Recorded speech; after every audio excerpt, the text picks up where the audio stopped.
नमस्कार दोस्तों, मैं हूं विभा पांडे और आप सभी का स्वागत करती हूं आज की इस वीडियो में। तो दोस्तों, आज की इस वीडियो में हम जानेंगे पितृपक्ष जो कि 29 सितंबर से शुरू हो चुका है और 14 अक्टूबर को समाप्त होगा।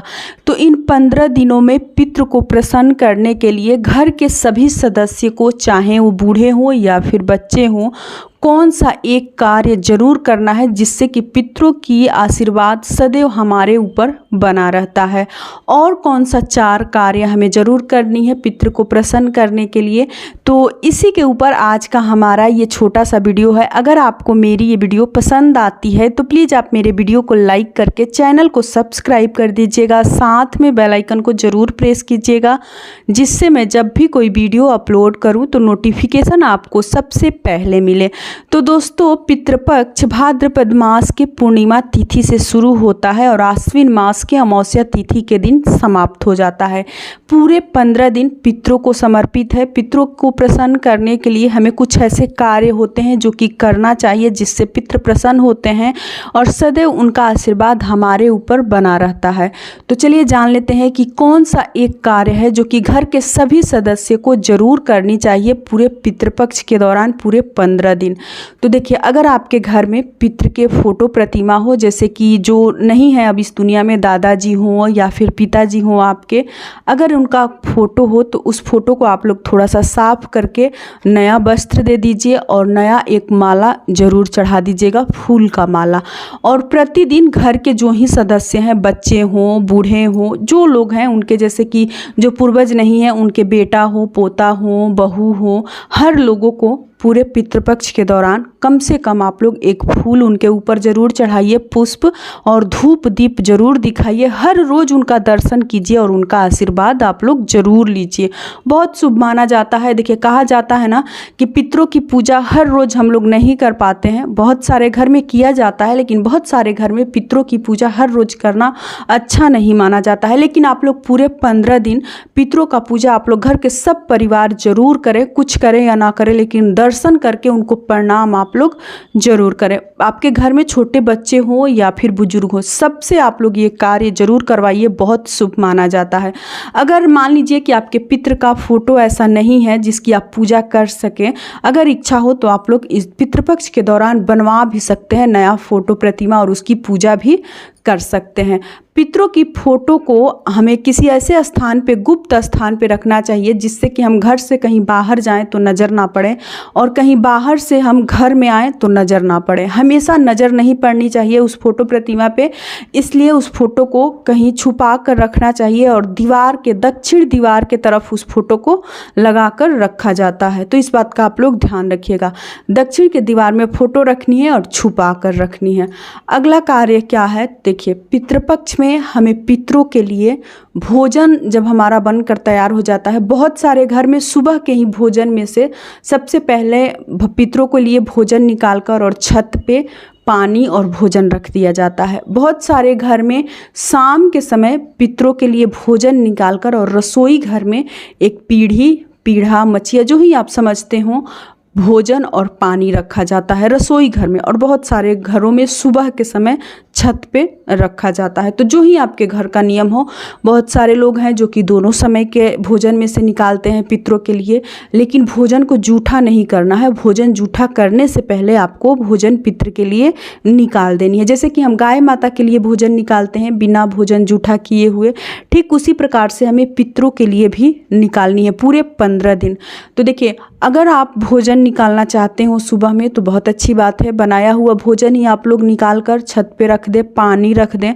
अगर आप भोजन बनाकर रखना नहीं चाहते हो तो पूरे पितृपक्ष के दौरान आपको पानी अपने छत पे जरूर रखना है। छत पे, बालकनी में, जहाँ ही खुला स्थान आपको मिले आपको वहीं पे रखना है। और कच्चा अनाज हो गया, जैसे चावल का दाना हो गया, या फिर जो ही चिड़िया खाती हो, गेहूँ, चावल, या फिर चिवड़ा हो गया, भूजा हो गया, कुछ भी भी आप अपने छत पे हर रोज़ कम से कम 1 मुट्ठी ज़रूर डालिए। बहुत अच्छा माना जाता है, कहा जाता है कि ये सारे कार्य करने से पितृ प्रसन्न होते हैं और सदैव उनकी कृपा हमारे ऊपर बनी रहती है, कभी भी पितृदोष हमें नहीं लगता है। तो ये सारे कार्य आपको करना है। इसके अलावा देखिए, शाम के भोजन को भी जूठा नहीं बनाना है। जैसे कि बर्तन धोकर, रसोई घर को साफ करके, अगर आप अशुद्ध हैं, जैसे कि पीरियड हुआ है, मासिक धर्म हुआ है, तो आप लोग कपड़ा बदल कर, अगर घर में कोई दूसरा बनाने वाला ना हो फिर भी आप लोग कपड़ा बदल कर, शुद्ध तो नहीं हो पाते हैं 6 दिन तक, लेकिन फिर भी कपड़ा बदल कर अगर आप चाहें तो भोजन बनाकर और पितरों के लिए निकाल सकती हैं। चाहे सुबह का भोजन हो या फिर शाम का भोजन हो। शाम के समय क्या किया जाता है, देखिए बहुत सारे घरों में भोजन, पानी, पीढ़ी दिया जाता है। बहुत सारे घरों में पीढ़ा, मचिया जो ही आप समझते हो, और पानी दिया जाता है। रसोई घर को जूठा नहीं रखना है। रात में आप लोग अगर इच्छा हो तो बर्तन उसी समय धो दीजिए, नहीं इच्छा हो तो जूठा बर्तन आप लोग रसोई घर से निकाल दीजिए। बनाया हुआ जो बड़ा बर्तन हो, कढ़ाई, तावा, वो सब चीज़ें रख सकते हैं, क्योंकि उसको जूठा नहीं माना जाता है। जिस बर्तन में आप लोग भोजन किए हो, जो बर्तन जूठा हो, उसे रसोई घर में लेकर नहीं जानी है, बाहर ही उसे साफ़ कर लीजिएगा। या फिर अगर रसोई घर में ले जाते हैं तो सेम टाइम आप उस बर्तन को धो लीजिएगा। पूरे रात के लिए आप लोग रसोई घर में जूठा बर्तन ना छोड़ें, रसोई घर को अच्छे से साफ़ कर लें, जूठा नहीं होना चाहिए। और तब सबसे आखिरी में जब सारे घर के सदस्य भोजन कर लें, उसके बाद से आप जो भोजन में से निकाल कर रखी हैं उस भोजन को, पीढ़ा को और पानी को, जैसे कि हम लोग किसी बड़े को खाने के लिए देते हैं, भोजन देते हैं, बैठने के लिए पीढ़ा, भोजन करने के लिए एक थाली में निकाल कर बहुत ही आदर से, बहुत ही श्रद्धा से उस भोजन को आप लोग निकालिएगा और परोसिएगा, और पानी साइड में रख दीजिएगा। उस प्रकार से रखनी है और रसोई घर को बंद कर दीजिएगा। रात में कभी भी आप रसोई घर ना खोलें। सुबह में 4 बजे के बाद ही आप कोशिश करें कि रसोई घर खोलें। 4 बजे उठकर, 4 बजे के बाद आप जब भी उठ जाएं आप अपना रसोई घर खोलकर, और अगर इच्छा हो तो देखिए उस घर में, उस भोजन को कई घरों में प्रसाद स्वरूप माना जाता है, बच्चों को खिलाया जाता है, खुद भी लोग खाते हैं, और कई घरों में उस भोजन को पंछी को, कौवे को, कुत्ते को दे दिया जाता है, गाय माता को खिला दिया जाता है। तो देख लीजिएगा आप किस श्रद्धा से, किस भाव से उस भोजन को रख रहे हैं, क्या आपके घर का नियम है, उसी प्रकार से आपको करनी है।